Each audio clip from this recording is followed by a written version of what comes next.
Dollar, سمندر پار پاکستانی، کراچی کا مہران ٹاؤن اور خلیل احمد خان، دکھ بھری کہانی کی ایک کڑی۔ خلیل احمد خان 1978 میں اپنے بچوں کے مستقبل کے لیے سعودی عرب چلے گئے۔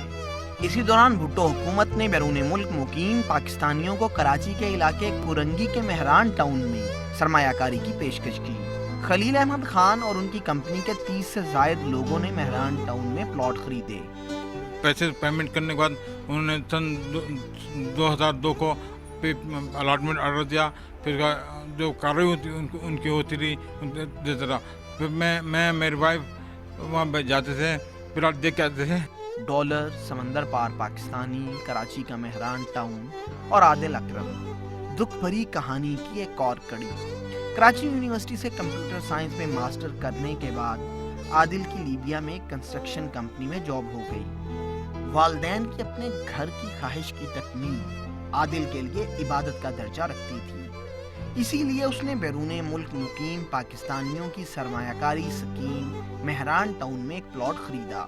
وہ لیبیا میں نے 4-5 سال گزارے ہیں، وہاں پہ جاب کرتا رہا اور میں ہر مہینے تقریباً $2000 تک فارن ایکسچینج پاکستان بھیجتا رہا اپنی سیلری، اور تھرو بینکنگ چینل بھیجتا رہا۔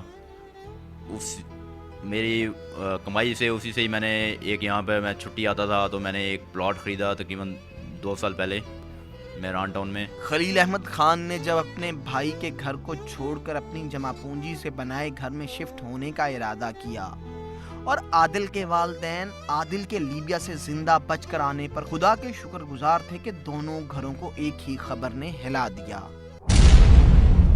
قبضہ۔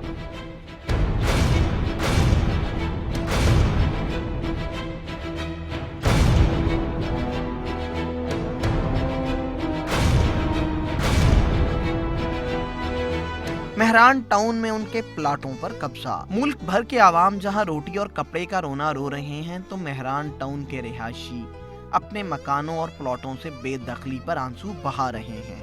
مہران ٹاؤن میں سرمایہ کاری کرنے والے سمندر پار پاکستانیوں کے ڈالر تو وطن آئے، لیکن ان کی فریادیں سمندر میں ہی کہیں غرق ہو گئیں۔ گورنمنٹ ایکسیپٹ بھی کر دی ہے کہ انہوں نے پاکستان کی ایکسپورٹ سے زیادہ فارن ریزرو جو ہے وہ پاکستان میں بھیجتے ہیں، لیکن پھر بھی گورنمنٹ جو ہے وہ نیت سے کچھ کرنے کے لیے تیار نہیں ہے۔ اور میرے اور دوست ہیں، میرے علاوہ اور دوست ہیں کہ سعودی عرب میں آج بھی ہیں، ان کے پلاٹ بھی قبضہ کیے ہوئے ہیں، بیچارے پریشان ہیں وہ لوگ۔ صدر پاکستان کو بھی درخواست بھیجی، ایک فارمل اپلیکیشن قبضہ چھڑوانے کے لیے، لیکن اس پہ بھی کوئی کسی قسم کا کوئی ایکشن نہیں لیا گیا۔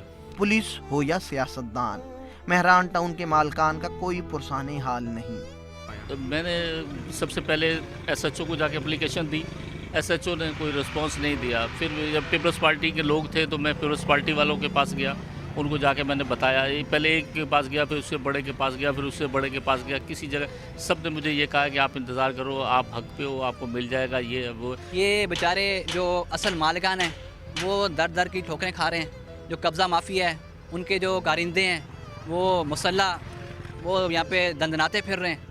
بیچارے جن کے پاس اصل کاغذات ہے، جو اصل مالکانہ اصل کاغذات ہونے کے باوجود وہ بیچارے سمجھ لیں کہ وہ بے بسی کی تصویر بنے نظر آتے ہیں۔ جو 12 لاکھ کا پلاٹ تھا اس وقت وہ 4 لاکھ روپے کا پلاٹ رہ گیا اس قبضہ گروپ کی وجہ سے۔